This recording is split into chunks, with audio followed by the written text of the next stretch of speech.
Transfer deadline day is here. It is the best day of the footballing calendar, especially this year. Not only is it the time that panic yields pandemonium, but this year, it signals the start of the football season, something that, even with the World Cup to bide me over, I have been waiting for all summer. And Arsenal are reportedly set to make a rather puzzling move. Catch the latest episode of the Pain in the Arsenal podcast right here. Let me lay out the land.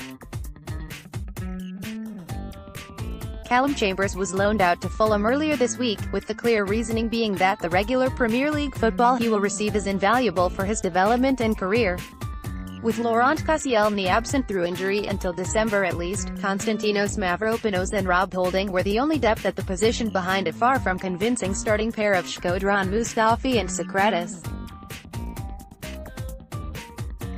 It hinted at an arrival.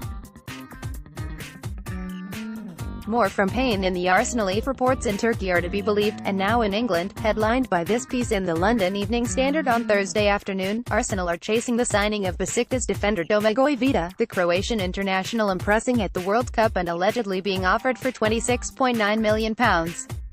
Certainly, if Chambers' departure is anything to go by, this is a very plausible deal to happen. There are a number of reasons why I don't want this to happen. Most problematically, Vida is 29. He's not the right age to be shelling the best part of £30 million on. Furthermore, he's never played in a top 5 European league. He has made one Bundesliga appearance, but that doesn't exactly count, and has only come onto the radar because of a World Cup in which he looked decent but far from special. And while all this is developing, Leicester City are reportedly tying up a £20 million deal for former Arsenal target Caglar Soyuncu. Soyuncu, incidentally, plays in the Bundesliga and is only 22 years of age. He, in fact, will not turn 23 until the season is finished. Want your voice heard? Join the Pain in the Arsenal team. Write for us. This is what I really just don't understand.